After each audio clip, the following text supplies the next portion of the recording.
ফিলিস্তিনের গাজায় ইসরায়েলি গণহত্যার প্রতিবাদে ঢাকার সোহরাওয়ার্দী উদ্যানে মার্চ ফর গাজা কর্মসূচি পালিত হয়েছে। শনিবার বিকেলে কর্মসূচি পালিত হয়।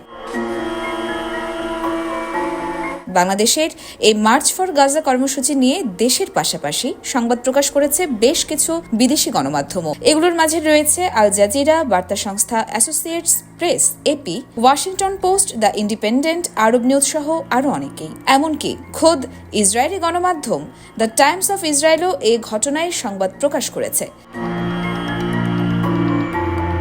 আল জাজিরার খবরে বলা হয়েছে, গাজা উপত্যকায় ইসরায়েলের কর্মকাণ্ডের নিন্দা জানাতে বাংলাদেশের রাজধানীতে হাজার হাজার বিক্ষোভকারী সমাবেশ করেছে।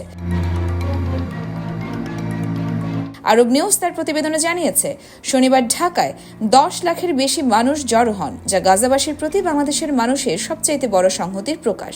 এতে আরও বলা হয়েছে, বিক্ষোভকারীরা শপথ নিয়েছেন ইসরায়েলের সাথে সংশ্লিষ্ট সব পণ্য বয়কট করবেন। তারা বাংলাদেশ ও ফিলিস্তিনের পতাকা উড়িয়ে ফ্রি ফ্রি ফিলিস্তিনি, ইসরায়েলি আগ্রাসন বন্ধ করো, ইসরায়েলি পণ্য বয়কট করুন এমন স্লোগান দেন।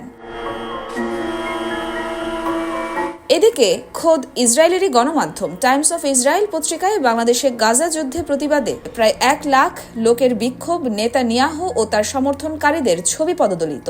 এই শিরোনামে প্রতিবেদনটিতে উল্লেখ করা হয়, প্রায় 1 লাখ বিক্ষোভকারী ঢাকা বিশ্ববিদ্যালয় এলাকার সোহরাওয়ার্দী উদ্যানে জড়ো হয়েছেন।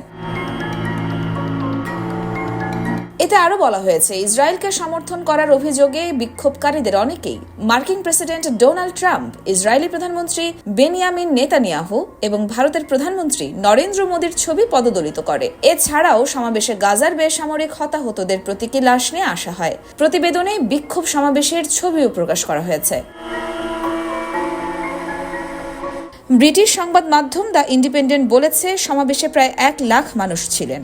এতে বিএনপি সহ ইসলামী দলগুলোর সমর্থনের কথা উঠে এসেছে। বার্তা সংস্থা এপির প্রতিবেদনে বাংলাদেশের রাজধানীতে ইসরায়েলের বিরুদ্ধে লাখো মানুষের বিক্ষোভ শীর্ষক শিরোনাম প্রকাশ করা হয়েছে। ইয়র্মা শায়ের জাহান, দেশকাল নিউজ।